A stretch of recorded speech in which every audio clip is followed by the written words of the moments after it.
COVID-19 is a pandemic that could redefine who we are. Unfortunately, change is hard for many.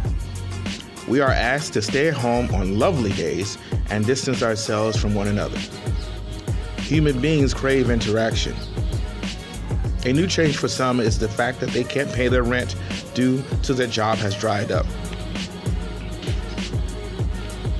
Mortgages are not going to be paid this month.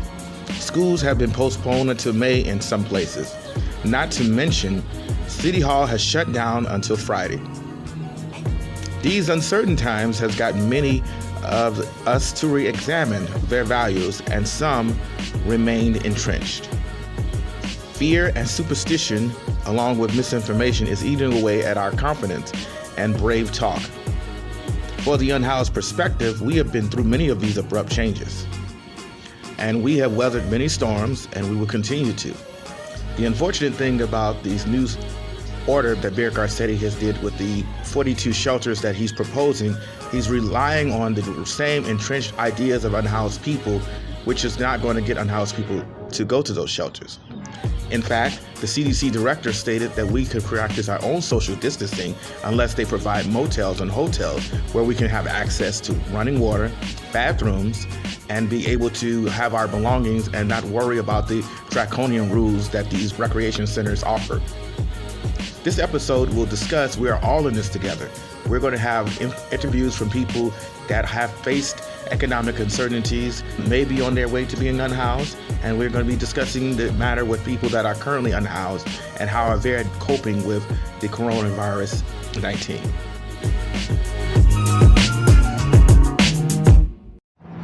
This is Theo Henderson from We the Unhoused. This is day one of Mayor Garcetti's stay-at-home or shelter-first policy, which is punishable by jail time and fines, which despite the economic uncertainty, who the hell has the money to pay for that, or who's going to put them in jail to get reinfected? So here I am at North Broadway and Cesar Chavez Street in Chinatown, and I'm having to go to the bathroom like anybody else, like any other human being. And yes, I'm unhoused, and when I go into the restaurant, I'm stopped by there are two tall tables blocking where the bathroom is. In the past, Starbucks has been sued for denying people the right to use the restroom, and Starbucks president had finally agreed to let everybody use the restroom. But there's a strong anti-unhoused sentiment here in Chinatown as well as around the world, but in particular in some places. And Starbucks on North Broadway and Cesar Chavez is no exception. They have removed the phone charges for unhoused people. They have taken a very aggressive approach. So here is the problem today. I walked in, went to try to use the restroom, and I was stopped. I had to get into a 4 to 5 minute conversation demanding my humanity be respected.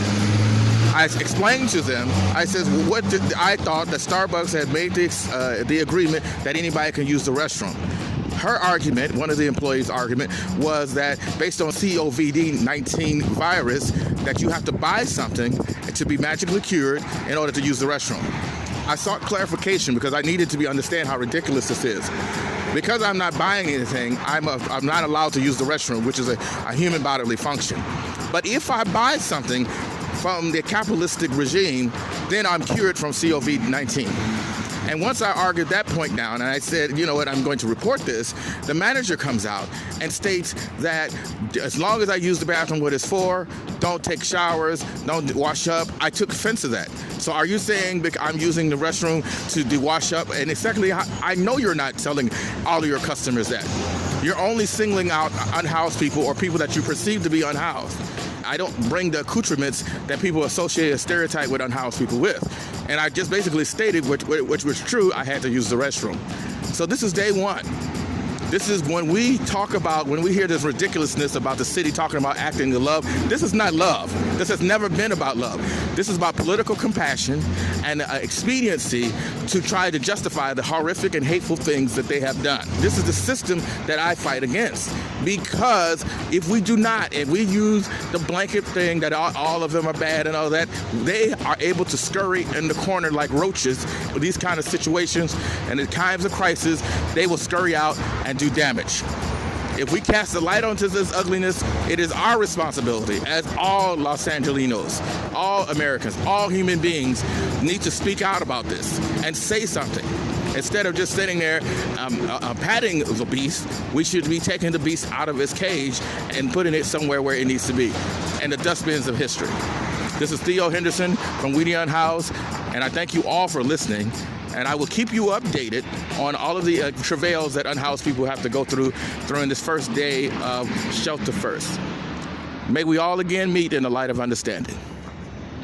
Day 2 of the stay-at-home order issued by Mayor Garcetti. You can hear everything here in this park and in this city. There's no traffic on the freeways. There's very light foot traffic. And many people are hunkered down in their home.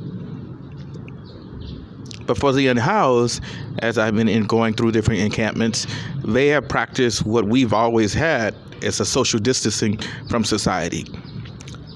The city has offered 42 shelters, particularly one in Alpine Recreation Center, to house unhoused people. They claim it's voluntary, and I have opinions that they're a little bit different. One, the city has always has a different message. Their track record thus far has always been about criminalization. So they will have police that ban these shelters. The second thing is they've always had this belief system like Catherine Barger, Nuri Martinez, Mitchell Farrell, and 11 other council members about unhoused people's belongings. They have a garbage can bin where unhoused people will have to store them in a garbage can, which will be easily to dump when they leave or if they found a fraction, despite whatever it is. Look at the subtle messages of that. Could you take your parents' stuff and put it in a garbage bag that they hold that is essential for their survival? Could you put your stuff in a garbage can and being told to lay on a cot where you may have health issues like arthritis and a bad ankle and other health issues? Could you live in a closely congested place where there was limited showers, water, hand sanitizing, and probably, as well as you know, as I know, shelter staff is not always the most kindest? Can you live there? These questions and more will be seen this Monday at these 42 shelters being open around Los Angeles.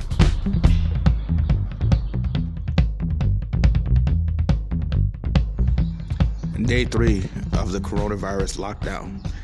The order that was put in place by Mayor Garcetti, the shelter-at-home lockdown that began at 11:59 3 days ago. As you can hear, the difference between the bustling crowds, the bustling conversation. This is Theo Henderson from Unhoused, and I'm sitting at the park in a very quiet, bucolic, eerie place. I'm going to ask people, housed and unhoused, how they are coping with the coronavirus shelter-in-place mandate. Stay tuned for more. Day 4 of the shutdown shelter-in-place that was imposed by Mayor Garcetti. Mayor Garcetti had a press conference yesterday, clamping down even harder because of the concern he had. People were congregating at beaches and different types of parks, and more 50 than others. Across the states, there have been people having parties like in Florida and other places, and a lot of the younger deaths has been creeping up. The death toll has spread. The Surgeon General has said that this week is going to be really bad. I don't know what that means, but what it probably he's alluding to is the cavalier nature of the youth that really waiting to burn off steam and doesn't take the coronavirus seriously. There are conspiracy theorists out there that believes that this is not true. This is not a real event. It's fake news. But the death tolls has prompted Governor Gavin Newsom, and the president to deploy the National Guard in New York, California, and Florida. Obviously, it must be something that's going on. this week's episode of Weezy Unhoused, I am going in different facets of different economic stratas, from the unhoused, the housing insecure, as well as the working insecure. Please stay tuned.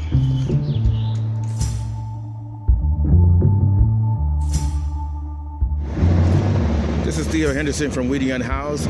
I had a bizarre encounter, and this is a reminder that we have gone and taken the COVID-19 into a blind, mindless panic, and we have to have a measure of calm. I left and went into the Union Station to go to the restroom because there are no restrooms in Chinatown. And as I was going through there, I noticed there were gates and checkpoints and all of the things that I guess that is a protocol for the COVID-19 or this pandemic such as COVID-19. And I went to get some breakfast, and as I came back, the security guard barred my entry initially. And I explained, I says, well, I just came through here. And he says, you can only be through there with a tap card, or it's as if the tap card is going to cure me of the COVID-19. That's not, I don't think, is a medical sound procedure. And I explained to him, like, I had a tap card when I left, so why would I magically not have it? After dickering for a few moments, and I noticed a white gentleman, rushed through there, and I said he didn't have a tap card.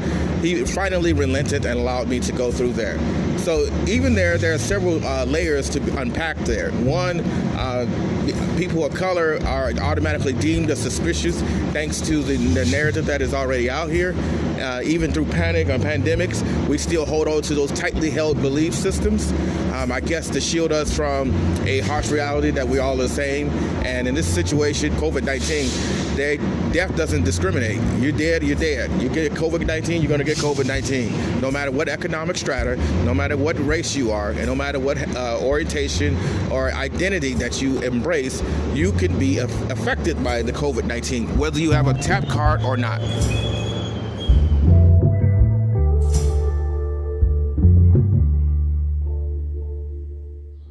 This is from the CDC Director Führer. Unless individual housing units are available, do not clear encampments during the community spread of COVID-19. Clearing encampments can cause people to disperse throughout the community and break connections with service providers. This increases the potential for infectious diseases to spread. Here is an update from Dr. Torres. If you have pink eye-like symptoms along with shortness of breath, coughing and sneezing and fever, check it out. You may have the coronavirus. This is one other symptom that's been added that the ophthalmologist has been informing other doctors that are treating coronavirus. So people with contact lenses are at risk. So be careful of that. Here are some other facts about the coronavirus. It spreads by person to person who are in close contact with each other. It is through respiratory droplets produced when an infected person coughs or sneezes. People are thought to be most contagious when they are most symptomatic or most sick. Some spread might be possible before people show symptoms. What community spread means, it means people who have been infected with the virus in an area, including some who are not sure how or where they became infected.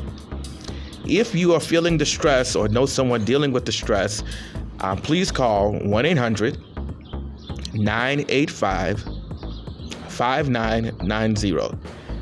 They also have on the CDC website of calling 911, but further on when you hear it in House News, I don't advocate for that because they are spreading the coronavirus as well. This is more than you know. Hey, this is Theo Henderson from the Weezy Unhoused, and I'm here in Highland Park, and I'm learning, getting to know this kind man. He gave me a spoon for some cereal that people were handing out. There's a food shortage, and I wanted just to get his experience on what's been going on with the coronavirus, or COVID-19. So without further ado, let's get his name. What's your name, sir? My name is Raymond Burr. Raymond Burr, okay. Yeah, excellent. So, Detroit, Michigan. Oh, from Detroit. I'm from Chicago. So we used to have a pretty big rivalry with basketball. Yeah, they rival real good up there. Yeah. So how did you end up out here in Cali? All family moved out here because we have family in Texas, so Texas met met up with Detroit over here. Yeah, before that it was either Texas or Detroit. Yeah. You know. And so which one's better, Texas or Detroit? Oh man, either of those. I got California, man. Oh, okay. Why in California? Well, the weather mainly, but you know, that's all I could see. But I've never been to Texas. I've been to Detroit, and it's oh hell of a cold over there. The last time I was there was 6 below zero, and I like the cold, but not that dog much. I understand that. Something else right there, you know. I feel you. So, has anybody came out and told you, explained to you about the coronavirus?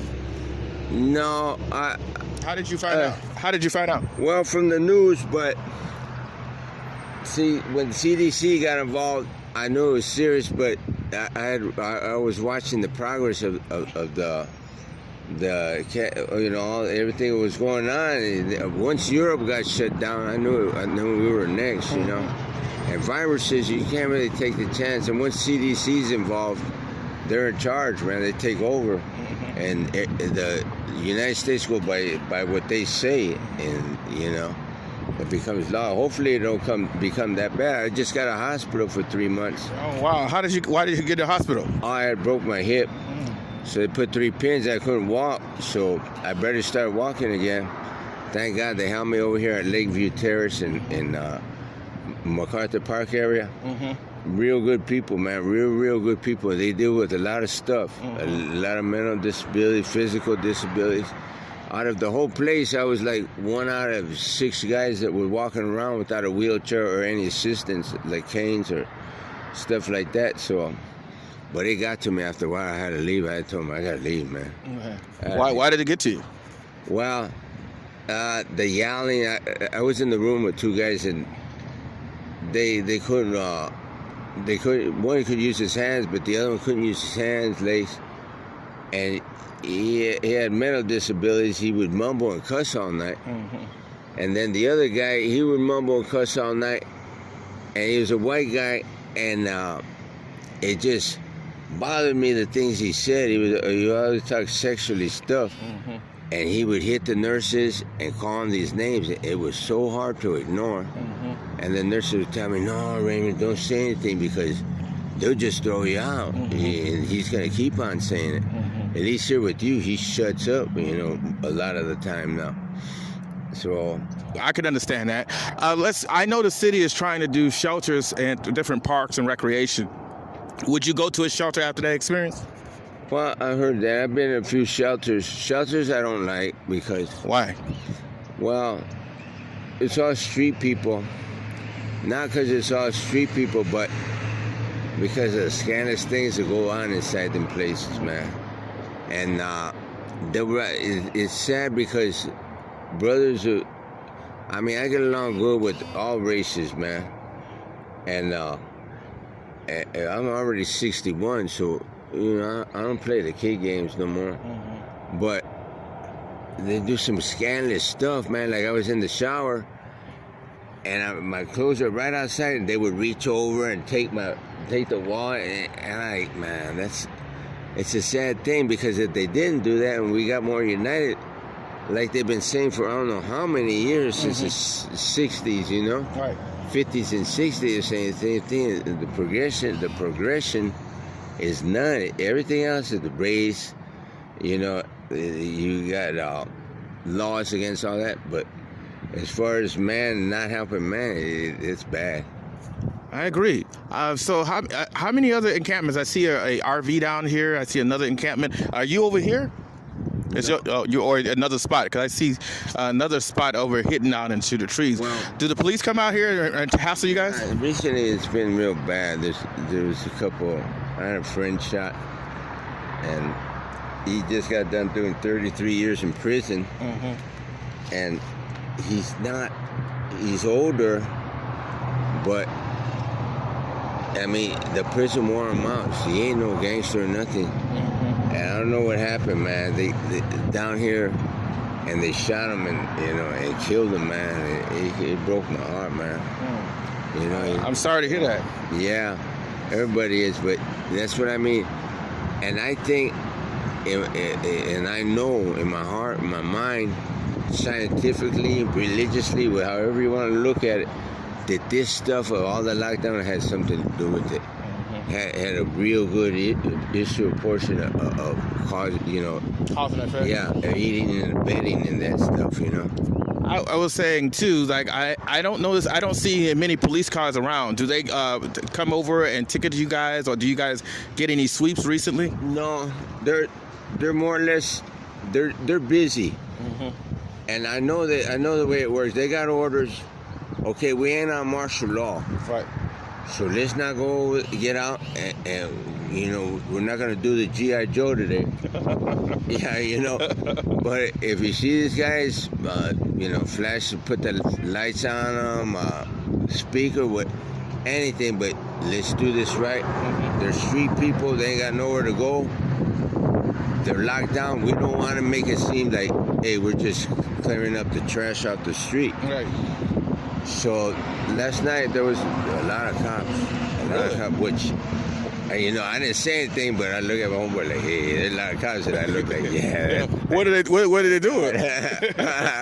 what were they doing? All these cops? No, they were just riding around and riding everything. around, okay. Yeah, not only that, but because this is a high, I ain't gonna say gang, high potential for mischief, and other things to go on. And I'm part of the problem, but if you want to call it a problem, but I just, like I said, I got in the hospital after 3 months. I barely came last night, and it surprised me, man. It surprised me what's going on around here. It's so quiet. Yeah. Boy, it's been so malicious out here. I don't see much of it going on. It's like, quiet. Yeah. Like last night, it's so quiet, and I remember the riots, the LA riots. It's worse than that. It's like a stone cold quiet, and it's like the COVID-19 puts its stamp on the quietness, and you can't help but thinking this virus is shutting down the whole freaking world, man. It's shutting down Europe already. South America, it's shutting it all down. They're stubborn. They don't shut down nothing, unless bodies are coming through the window. But they're shut it down, I was gonna say, you're out here. What would be the best way for us to help you, to get you on your feet? Okay, if I was looking for help, I would say, even if it was an extended process, like this one chick, she helps us, and Officer Chan gave me the card. He goes, look at Burr, you gotta get off the streets, man. He goes, I'm not saying nothing bad about you, but I see you all the time, and you deserve it, man. He goes, you're good dude. You don't never give me no hassle. I see you scolding the youngsters and stuff. And he goes, I know you, all right. I see your record, and I've been knowing you. He goes, here's this lady's number, and he fixes you up with some nice places, rooms, which I already lived in Skid Row, but these are up on like Broadway and stuff, on Hill.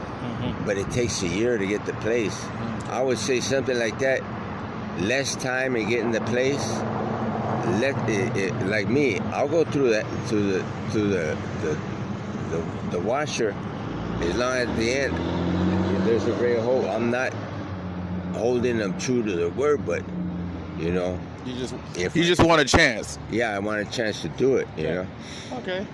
That's a reasonable request. Some people willing to do it, and they're ready. Like I said, it's a matter of timing and ready for them to do something new, as well as you deserve a chance like everyone else. I always believe that there's no one that deserves as more or undeserving.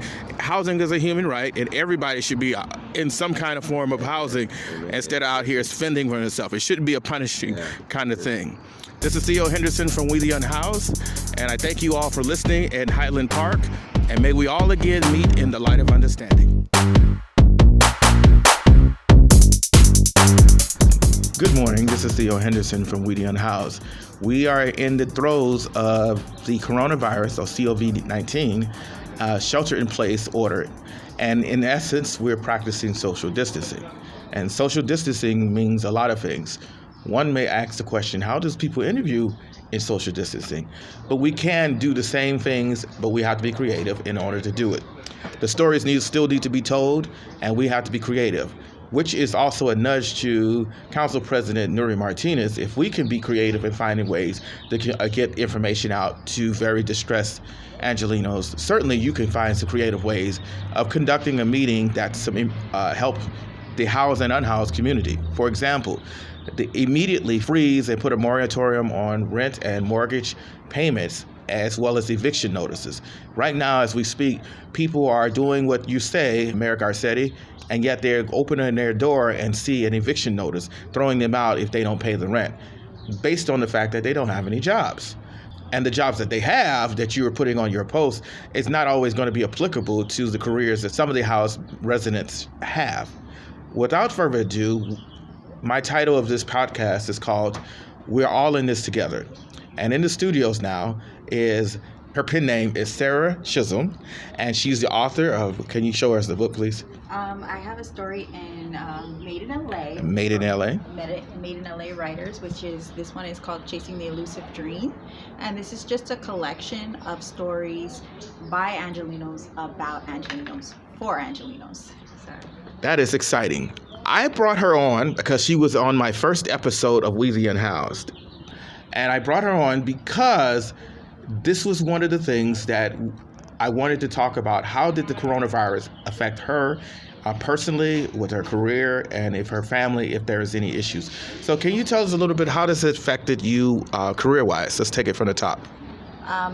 Right now, basically, I am distance teaching, which, I mean, it's good and everything, but I definitely, have worries for my students, worries for my own children, and worries for just the general public in general, because we're all in this, like you said, we're all in this together, and this has been a very difficult time for not only Los Angeles, but for the rest of the world. But definitely, us as Angelenos, we have our own things that are happening within our city specifically, so that's something very important, which every city has, but definitely want to address like some reasons or some issues that we may have within our own city. Speaking of specific issues for Angelenos, I have been distressed, and I had in episode 14, I had made a promo with the Zinmei owner and cook Michelle Liu and her restaurant Zinmei Bistro. Unfortunately, due to the coronavirus hysteria, she's panicked, as well as the anti-Chinese sentiment that has been defacing her business. She is in a bit more of a frightened state and will not be joining us this interview. Has you experienced any of this anti-coronavirus sentiment? Because you can tell us a little bit more than to the audience what's going on. Basically, I have like a interracial family, like a biracial family. My children are half Asian. They're specifically Chinese Vietnamese descent. And, this is a population within California where it's a large Asian population. It's about 12% of the population. And a lot of people have close ties to China here or are of Chinese descent. And it's been really hard for my children specifically. My son is very, he definitely looks as if he's of Asian descent. Yes. So he did get beat up. And wait a minute, he got beat up? What happened? This is like a 9-year-old child. Okay. He came home one day and he's just like, the kids had specifically said, these are their words, Chin Chong, coronavirus, you're part Asian, like you're part Chinese, and you gave this to us. And I saw a bruise on my son's shoulder, and they had said I asked him well, what happened? And he said that they kicked him. So they had him on the ground, kicking him just because he's part Asian. Do you think that this has anything to do with, because I have become alarmed, and I don't know if many citizens have, because Meghan McCain has a different viewpoint. She's thinking that we live in a PC culture and it's not a big deal. But President Trump has been known to say the Chinese virus. There are some insiders that in around his administration call it the Kung Flu virus. Do you think that his leadership, or lack thereof, has been instrumental in a lot of these uptick in anti-Asian attacks? Well, definitely. And I think that when we, stand by the rhetoric of like naming viruses after ethnicities, I mean, we can't do that. Viruses exist in every continent, in every community, everywhere, and we can't label viruses like that. And I think it's definitely affected Chinese Americans or Chinese people who not only live in Los Angeles but live around the world possibly. The effects of it are very devastating for them, because like I'm talking about, like, my son is a 9-year-old child, and other children are bringing this sentiment, and I mean, he doesn't understand. He's just like, it's just a virus. I have nothing to do with this.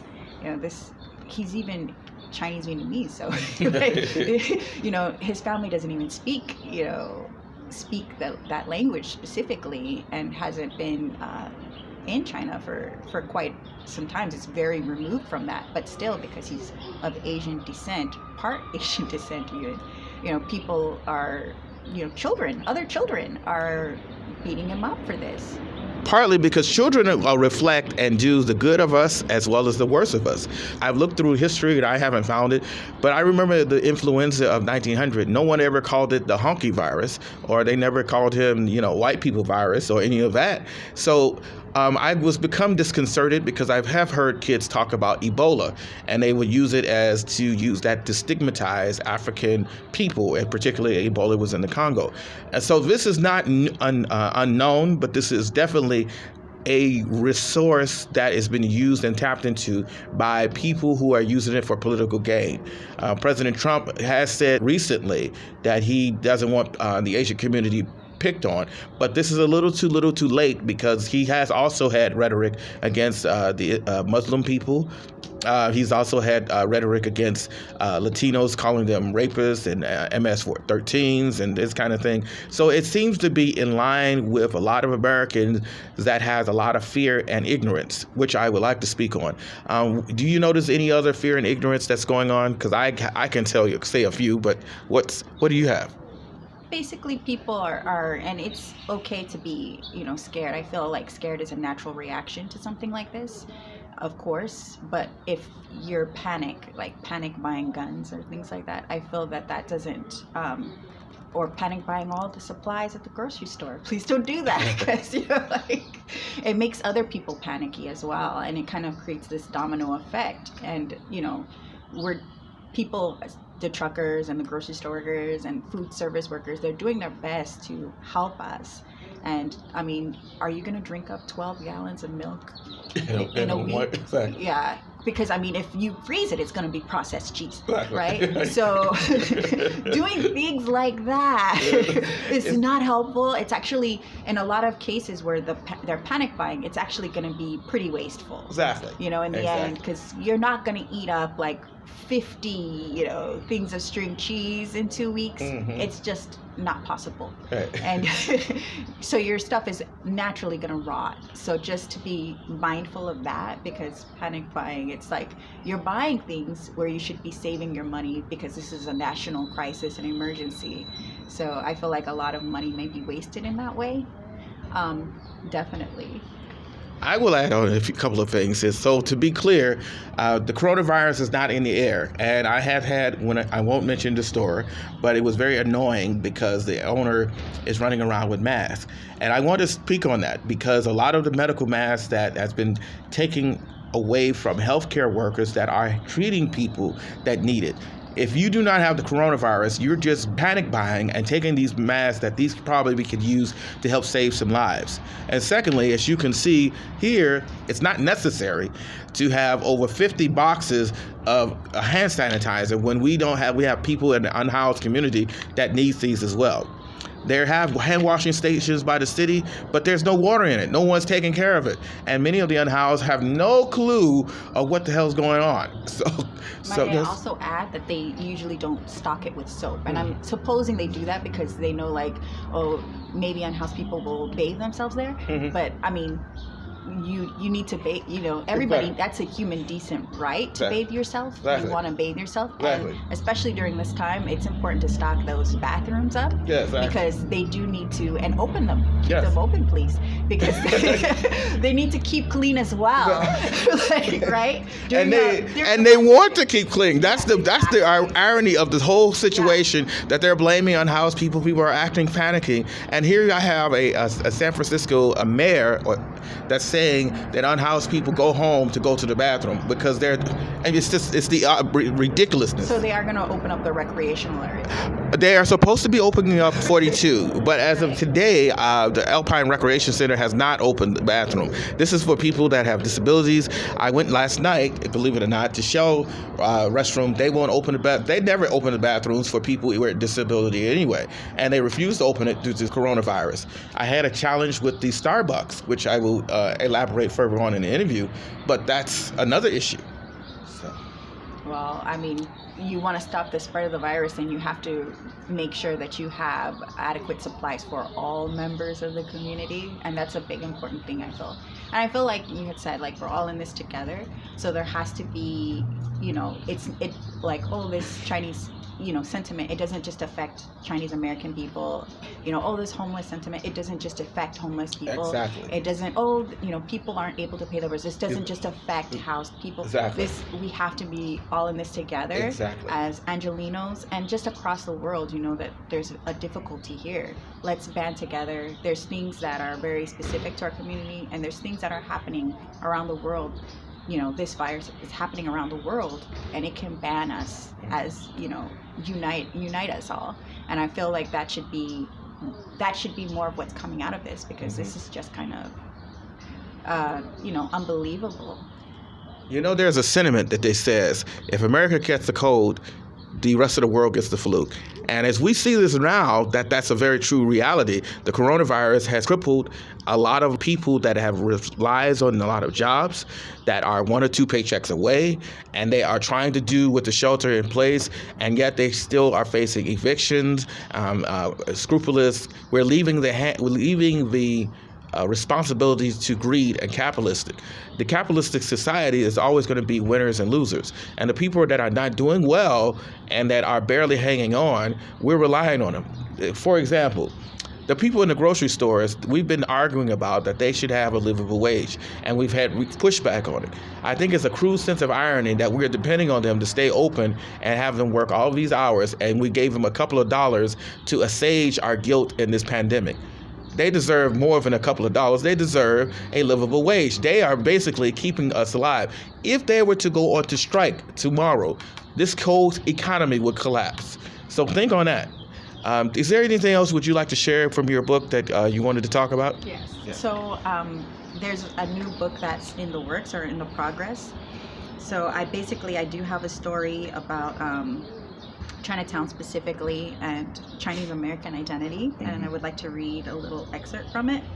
And I mean, this book, yes, made in LA, it is by Angelenos or Angelenos, about Angelenos, but you can find commonality in it throughout any community, because we want to also cherish the landscape of Los Angeles, but also, especially since we're in this pandemic, we're all in this together. We really are. And the third installment is called Art of Transformation. And after this coronavirus and after this pandemic, there will definitely be some transforming, right?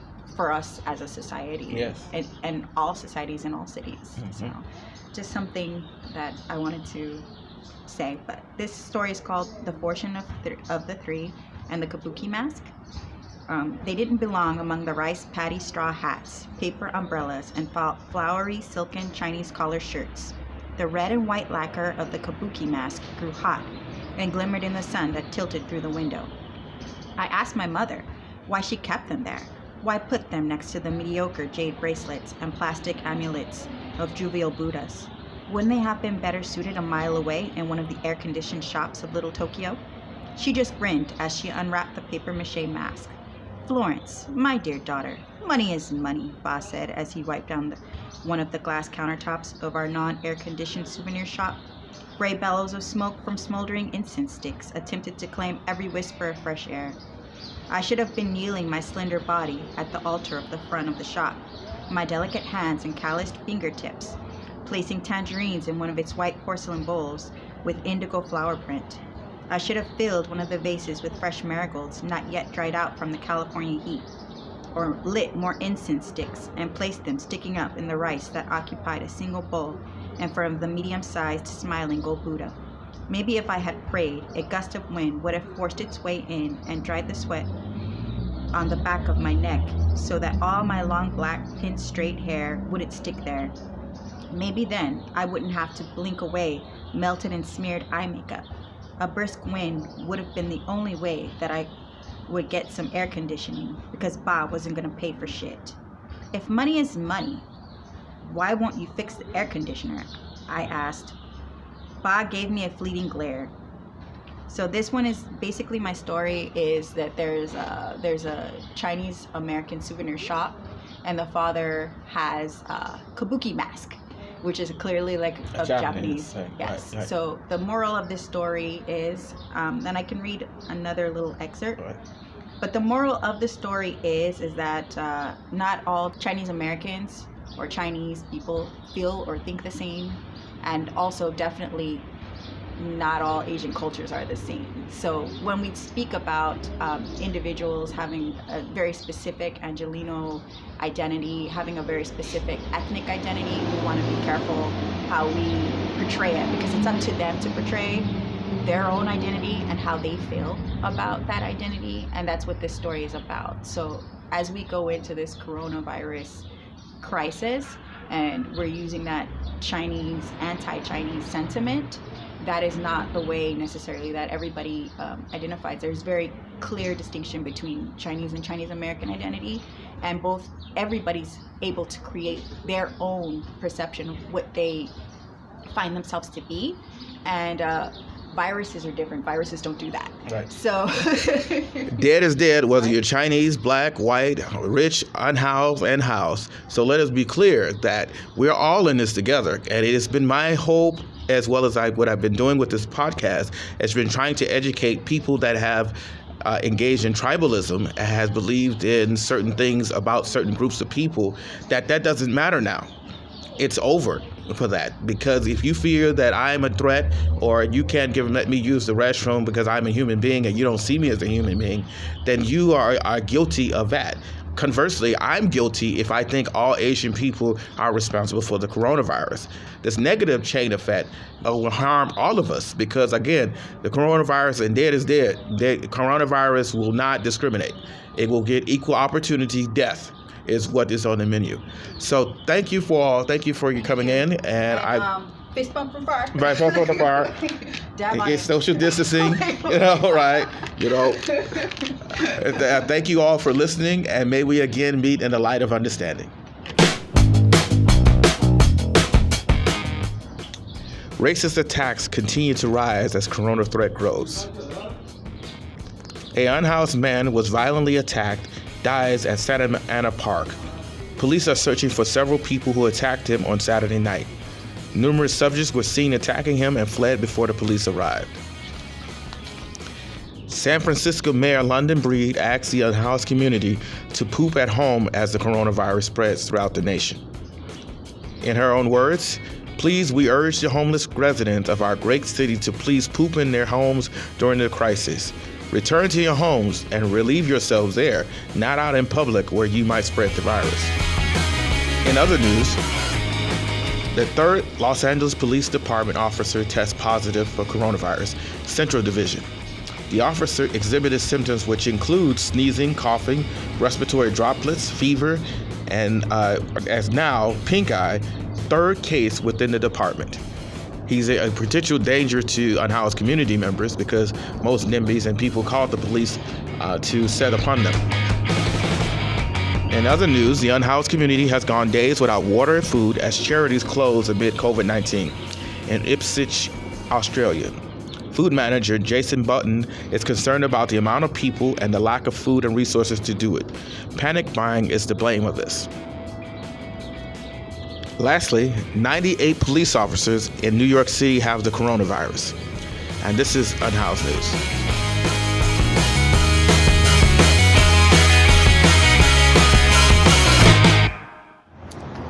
This is Theo Henderson from Unhoused. This is another episode. We're dealing with the aftermath of what the coronavirus. Mayor Garcetti at 11:59 ordered a shelter-to-home act. That means it's punishable by jail time and fines and I guess other interesting punishments for already a very beleaguered population. So I'm asking on the street, I'm asking different residents what is going on and how are they dealing with the coronavirus. So I'm going to ask a couple of questions. So Harvey, how are you dealing with the coronavirus? Well, so far we're doing all right over here. Nobody's gotten sick. It's been quiet. Foot traffic is very low. The lawyers that usually come through here are not coming through here anymore because they were told that the courts are going to be closed. So yeah, foot traffic and regular traffic that goes down the street is very quiet, very peaceful. A very eerie kind of silence. I've been walking around. My question is, has the city came and explained to you what the coronavirus and how it affects you guys? No, they haven't even shown up at all. I would have thought LASA would have said something about it because they showed up with sanitation yesterday. And they didn't show up today, of course, because they changed their schedule of when they can come by here, and that's Monday, Tuesday, and Thursday, excuse me. Wednesday and Fridays are the days that they don't show up here. So they didn't say anything as from Monday, Tuesday, or Thursday. So yeah, nobody has said anything, not even come by here. That's crazy. I noticed there's a hand washing station further down. Are there any portable bathrooms and any showers? I heard that they were going to roll all of these things out. Have you seen it? No, I haven't seen any of it. Yeah, I did see the wash stations down there, which I don't know why they put them down there when there's not that many people that are living down there. They should have brought them up here where there's more people up here. But I guess they figured that they want us to walk down there to wash our hands and walk back up. Oh, we're getting our hands dirty again. So that was a stupid move on their behalf. But as far as showers and porta potties and all that, nope, they haven't shown up. And I doubt if they're even going to show up because that's an eyesore out here. I talked to one of the unhoused residents that she said that there is a shower and spot place down in City Hall. Is that true? I really don't know because I haven't been down there. If there is, why would it be over there? What would be the reason to put it over by City Hall unless they want to videotape you going into whatever it is that you're going into? That's pretty stupid. That's still, to me, considered policing. I mean, what was wrong? Why not bring it out here where we're at versus walking over there? You see what I'm saying? That to me smells fishy. So yeah, I know I haven't, but I will today, this afternoon. I'm going to take a walk over there, see if there is a mobile shower out there, or how long are they going to keep it out there? Very good question. Also, that with the court, the city has been sued by Los Angeles Community Network and Office of Catholic Worker, and they had been into very embattled meetings with Nuri Martinez, Mike Fuhrer, and Catherine Barger. And these names are very important for the unhoused community because they are the ones that have enacted legislations against the unhoused. They've been criminalizing the unhoused. Nuri Martinez is known for saying that if we take all of their things away, then they will leave. Mike Fuhrer has tried to expand on 4118D to make it even criminalizing and having a 500-foot radius against unhoused nearing schools, churches, and insinuating that all unhoused people, all 60,000 unhoused people, are child abusers and criminals, which leads into where Catherine Barger was also stated that unhoused people are not good neighbors. But with the criminalization and acts and things that they're trying to put in progress, they will be. So my question for you today is that what do you think about the new 42 places that are open at Parks and Recs for shelters where people are 5 to 10, 12 inches apart from each other? They just opened up the door for the virus to just enter without knocking. That's the most stupidest thing that the city and or county has ever made in moves. Now, that smells more like they're trying to really kill us. Hence why I've been saying it in the past that my area, I call it Auschwitz. It's the new version of it. No offense to any Jewish people or the community. It's just that this is what it's looking like in my eyes, that this is the new version of Auschwitz. It's just that our Hitler happens to be the mayor of the city. And his underlings are the other SS. employees. Yeah. Yeah, they're the SS. And, you know, it's stupid. I mean, I'm not going to go. I'm fine here. Everybody that's here in this area where I'm at, we're fine. We keep the area as clean as possible. Sanitation even said so the other day that yeah, you guys are really keeping it clean, and you know the whole bit. The only thing I'm worried more about is that who's going to be picking up the trash out here. That's what I'm worried more about. I mean, not so much of the virus, because here, as you can see, we're standing outside and there's a breeze going by here. So I don't think that virus will even linger anywhere here where we're at. Maybe in other areas, yes, but not here, I don't think, to me. So I think that's a very good point. I'm noticing that many encampments are very clean despite the belief system that's out there. And the reason why that there's such an accumulation of trash is because the city refuses to pick up the trash because they want to paint the broad brush that unhoused people are a problem and a dirty.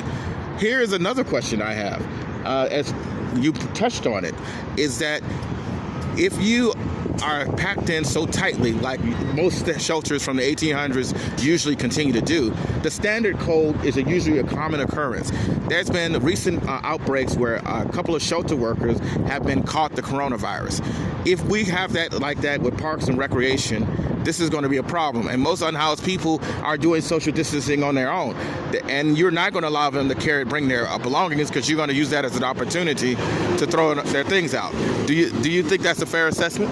Yeah, yeah, you just hit it on the nail right there. It's a new ploy for them, and for them to start crying to the state again for more money, and the taxpayers again for more money. I'm hoping that the taxpayers will really open their eyes and look at what Garcetti and his clan have done, which is nothing. I mean, why do I want to be indoors? What's wrong with me living in my tent? That's indoors. I'm not bothering anybody. Nobody's bothering us. I mean, we're not in an area where it's filthy. So, yeah, it's the most stupidest thing that the city and the county could ever do with taxpayer money, because that's now a new way to start arresting and putting people in jail for nothing. For absolutely nothing. They call it love. They may call it tough love, they may call it soft love, but they're thinking that this is love. But the problem I have is, like most of the jails and hospitals and things, it has still that model from the 1800s. And there lies the problem. I had a problem today going to Starbucks. I went to Starbucks and I had to go to the restroom. They have 2 large tables blocking the area. And when I went in, they stopped me. Do you know what they said? They told me that based on the coronavirus, that I could use the bathroom. But if I bought something, then I could use the bathroom. I informed them, I said, wait a minute.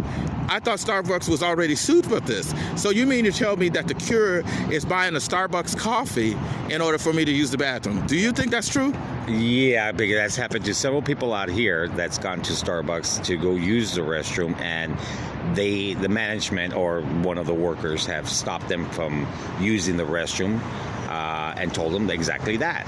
You have to buy something in order for you to use our restroom, or to even use their power to charge up your phone or tablet or whatever you have. They have now taken all of the tablets, the charges out of those at Starbucks over there. So, I mean, it's like it's becoming ridiculous. We've lost our humanity, but this really right there took it over the top. I was so angry about it. I said, you know what, I'm going to report this. This doesn't make any sense. And yesterday, I had to go to the bathroom. And I had to go to the bathroom in Chinatown. It's late. There are no bathrooms there. The ones are available during the day, they're closed. The one I usually go to, he's closed until like in the late part of April. So I went to a restaurant called Full Moon to use the restroom. And do you know, they did the same thing to me. They told me that even if I bought something, to go out to the alley and use the bathroom. That is the most stupidest thing. Yeah. Yes. This is Theo Henderson from Unhoused, and I thank you all for listening. This was Harvey. Thank you very much. God bless you guys. Thank you very much. Thank you. Trust in Jesus, man. Hey. And may we all again meet in the right light of understanding. God bless you. Thank you.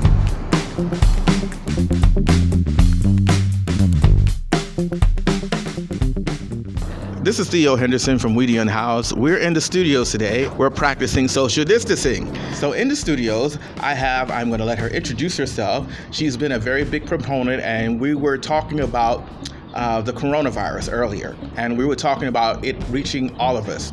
The title of this podcast is called We're All in the Same Boat. We're in this together. So we are going to get some insight on what it is like for the unhoused looking into shelters as an option. I personally will not be going to shelter. One, I have injuries, and then I also feel that shelters have had always a bad historical precedent with me, as well as the NIMBYs and the mantra that we always need security and police officers because we're criminals. And I don't like feeling like I'm in prison because you guys don't feel like it normally. Most importantly as well is the health dangers that follows it as well. If you want to help me, you can get me a motel room where I can have my own place, where I don't have to put my belongings in a trash can, and I can be able to do my own hygiene needs. I can go to the bathroom and not worry about having to plan a Mission Impossible course to find a bathroom. So without further ado, let me introduce my guest. So tell us, for the audience, how would you like to be called, and your pronouns if you like. So my name is Victoria. She, her is fine. So yeah. Thank you very much for coming. She traveled vast distances, but the reason why I brought her here because she's very important to the Unhoused movement, because she has been on an investigation on how these shelters are. So she's going to tell us a little bit about that. So what's going on? So I personally went to the North Hollywood one first, and it was full. And I figured they wouldn't let me take pictures in there, and also I don't want to come off as intrusive because there are still people there. It's just a recreation center. We've all been to one. So it was emergency, so it was built very fast. Of course, they didn't make a wall to separate everybody. It's just a bunch of army beds with a piece of cloth over it. There is no real sense of privacy. I do have video footage and photos. Same thing with the bathrooms. They didn't even section it off.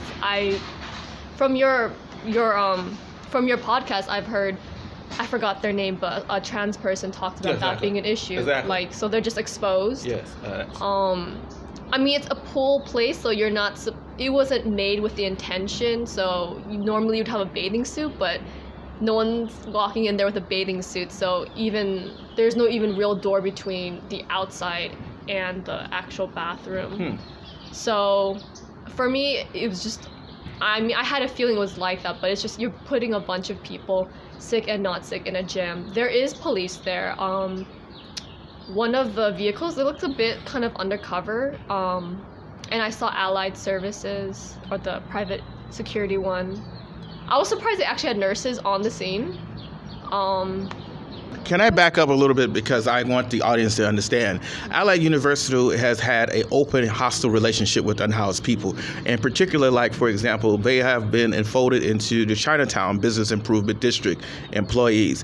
They go out of their way, terrorizing unhoused people, trying to mace a grandmother, have been trying to upset the community when I was here in the park, and they have a very close relationship with the police. So that's disconcerting as well. They are not Business Improvement District, and police officers should not be in the forefront of any shelter anyway, but I digress. But please continue. No, I absolutely agree with that. Yeah, I mean, I'm not sure what else to add. I saw that the conditions were not ideal. I'm not surprised. It was built in like 10 seconds. What other shelters do you go to besides North Hollywood? Oh, actually, the North Hollywood I was not able to get into, so it's the Granada Hills one that I'm mostly talking about. Oh, okay. At least on Monday when I went, I was surprised the beds weren't filled. However, Granada is very inaccessible. I definitely have a certain level of privilege. I simply Ubered from North Hollywood to Granada Hills. And it's the same thing that I said about the North Hollywood one. It's not ideal. There's no real ability to quarantine. The motel, unhoused people have been saying what they wanted, so clearly they weren't built while talking to unhoused people. They just did it themselves. Well, that's the problem. That's been the problem for so long. And I was on a meeting, and it's very apparent that it's a very patronizing or paternalistic idea about unhoused people. For example, one of the leaders said that they feel comfortable if the police were on the bus with unhoused people. And that showed me his privilege and his shelteredness. The second thing that I have is because the reason why many times many of these shelters are inaccessible, we must acknowledge the part that we as society has played on against unhoused people. The NIMBYism has dictated the viewpoint of unhoused people as criminals. Case in point, in that same meeting, someone, and I got pretty irate about it, and I want to tell our audiences, one of them was saying they were worried about unhoused people creating burglaries on property, and how can we assure these people? And I tell this answer to you is publicly. We're in a pandemic where people are dying, and it is not due to the unhoused people, but we don't care about some material possession because it's irrelevant at this point. People are dying by almost thousands. It's a global pandemic. And if you have to hold your hand and coddle you for your biases, then that says there's something we need to really re-examine. And most importantly, the ones that are helping unhoused people, let's understand this. Unhoused people need to be heard and need to be listened to instead of being patronized and told that we should be able to grin and bear it in these different shelters.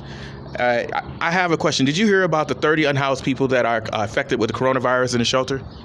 To be honest, I did not. That is one of the reasons why many, especially the CDC director has stated herself, we social distance ourselves. We are also we're required to be in motels. The only reason why that I think they could be greed and just basically the disdain that people have for unhoused people. Did you notice that there were garbage cans there for unhoused people to put their belongings? What do you think that says as a message to the unhoused community? I've seen sweeps that it's inappropriate, but that your belongings are trash, and that's not up for us to determine. That's what is yours is yours. It should be respected. But yes, I did notice that. At a shelter, you can't bring all your things into there. That's another stumbling block why unhoused people might not be using those shelters. But the second thing is that it's the message to me as an unhoused person that is you're trying to always let me know where my place was because my stuff is garbage. At a moment's notice, you can dump it in the trash. And the security and business improvement district and the police officers are always the first person to be called, or they're calling the police on us. So that is also another subtle dig at unhoused people, that we're all criminals and drug addiction. So what else, other things, have you talked with any of the unhoused, or what was your perspective when you first saw this? Did they have any reason to want to go to the shelter? No. That's the big thing, when you actually ask, unhoused folks, then you definitely hear that a lot. I remember one person I spoke with, they said that it reminded them of prison. Mm-hmm. And I've known some residents in Echo Park, for instance, and I get it. Echo Park is beautiful. I love walking around parks, and just being outdoors is nice. I talk a lot of crap about LA polluted air and stuff, but I do like going out. I get it. So, yeah. So as the parks is not just for the housed NIMBYs to have an Easter egg hunt, it's also for unhoused people as well. They are citizens, they have the right to enjoy it, but we are in a housing epidemic as well as a pandemic. And if we are in this together, then we have to start to break down and dismantle some of the stumbling blocks. One of the stumbling blocks, I think, is the house community has got to understand. You may be out pretty soon, if this pandemic continues, you may be having your things out there in Echo Park in a tent. And then, as funny as it is, someone may be calling the police on you. You may not get that job that you hate to see unhoused people are out here in the wilderness. And most importantly, you may be considered a drug addict or a drug dealer or whatever. So we are truly in this together. Also, I wanted to talk about the coronavirus implications. I don't want to presume, but could you tell us, if you don't mind, your ethnicity? No, absolutely. Yeah, I'm Vietnamese. Yeah, I'm Vietnamese. Okay, so as a Vietnamese, because we've been talking about this, there's been a lot of anti-Asian sentiment. Do you want to discuss a little bit about that and why that is dangerous? Because I'm We Unhoused is against this, and I've been making some episodes on it, and I really want to talk about this so we can understand that these walls, these tribalistic walls, and pointing fingers of blame, it's inappropriate. So please. Oh yeah. Thank you for asking. I'm honestly mostly frustrated with Asian people who suddenly want to talk about racism throughout this pandemic when they were quiet the whole time when like Black and Latinx people were talking about racism. I mean, that was my big issue on it. Mm-hmm.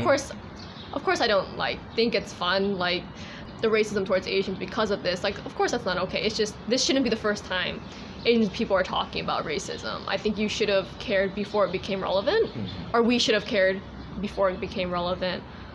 But yeah, I mean, I've heard of a couple cases where like some Asian people have like actually been physically like harmed and stuff, and exactly. That is unfortunate. Like, of course, like, I think that's disgusting. Yeah. Well said. I do have that issue, and I also have one of the issues is because we're in this pandemic, people are returning back to the old biases. I had a very friend of mine that has listening to some very problematic things and is blaming unhoused people for the coronavirus. So let's be clear, unhoused people are not traveling overseas with the coronavirus. Let's be clear. The Asians, Americans, not in total, are not the ones with coronavirus. The coronavirus has been out before the coronavirus pandemic. It's just taken another mutation, and it's always been here. It's been here at least for like 5 or 6 years. So we need to be clear about that. They didn't just pop up in Wuhan, China, or like some of the conspiracy theories says that it was in a lab, and it's just feeble attempts to make sense of superstitious ideas. So I want to say, is there anything else you want to tell the guests about the coronavirus or the shelters, or to get us to bridge this divide that we have together? Something that I've been thinking a lot about is this is clearly a health issue, and it should be responded with health care, not with policing. And the big thing is shelters are not an answer. I'm not saying anything new. You and other unhoused folk have been saying this. I mean, the unhoused need a house. It's not unsheltered people, it's unhoused. We all have the right to quarantine. We all have the right to housing, affordable housing. So I'm not saying anything new, but that's what I just feel. I totally agree. And most importantly is that coronavirus does not discriminate by age, gender, orientation, what color eyes you have, if you have one hand or not. It does not care. Death is death. And so we all must take the necessary precautions, but we cannot give way to racism, bigotry, and tribalistic ideas or societal bias about unhoused, anti-Asian, anti-Black, or anti-anything of the sentiment that is being dispersed out here in our society, particularly by President Trump. This is Theo Henderson from We the Unhoused, and I thank you all for listening. May we again meet in the light of understanding.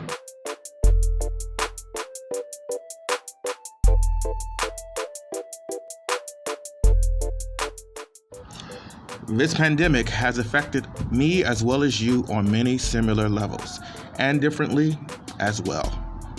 For me to be unhoused in the unprecedented global pandemic rivaling a scientific fiction movie is sobering. It has been said that in true moments of crisis, one learns who one really is. Places like Starbucks, telling me as an unhoused man that I was not allowed to use the restroom as a human being, as well as not to shower as if I was being scolded as a child, which I was not going to do anyway. The fact that organizations like About My Father's Business and food justice activists goes out of her way on cold nights, in particular to a scared, ill domestic abuse survivor to make sure she is fed. Let's look at the character of our city leaders, having to be pressured into have to do their jobs to help all Evangelinos, not just the housed ones. Let us look at their response. Their response is to allow societal biases and discard medical advice on how to place unhoused people. For example, the CDC director has stated that it is very unwise to displace unhoused people, put them in motels where they are able to have access to running water, bathrooms, and they don't have to deal with that ridiculous 60-gallon rule. Putting the unhoused in shelters instead of motels and hotels. The message with the 60-gallon wastebasket tells us all you want to know about how we see the unhoused. Now here is a sobering thought. What if it will be you? Rent is due on the 1st through the 5th. And if you're not wealthy and can afford to pay the back rent with a non-existent job due to the city's mandate, it will be you. I hope the lesson out of all of this is understanding and compassion that the majority of unhoused people have circumstances like you and are facing now. And there is an abysmal support system for the unhoused community. The only solutions that many of our society, maybe you have also touted, is the police, the Business Improvement District, and NIMBYs. If your thought process were about using the police and they're just great to be dealing with the unhoused crisis, that is not a crime to be unhoused, then you fall in that number.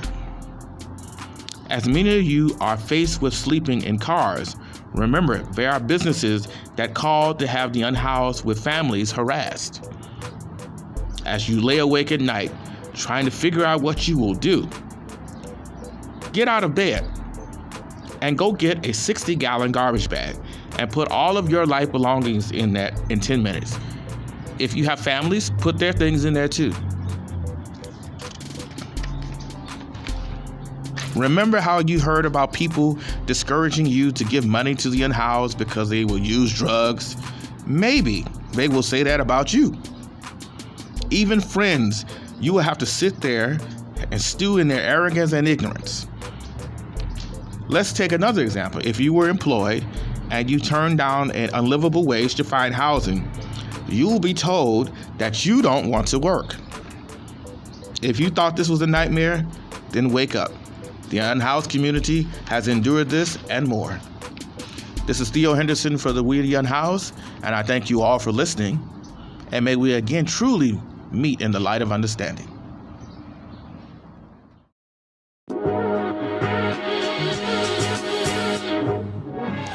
Special thanks to Carla Green, Carlos Nieto, Jed Period, Melissa Acerdero, Lady M, Sarah Chisholm, Victoria, Harvey, Raymond Bird, CCD, Zen and Mario, Michelle Liu, and all of the unsung heroes that have came in and checked on me during this pandemic as well as my injury. I also want to take a special thanks out to LAUSD workers who has insisted to make sure that I was okay during this pandemic, that looked in on me. If you would like to sponsor or you're looking for sponsors and you would like my podcast, here are the rules. It's very simple. The We the Unhoused does not believe in discriminating against anyone. We don't believe in putting people down or blaming and finger wagging.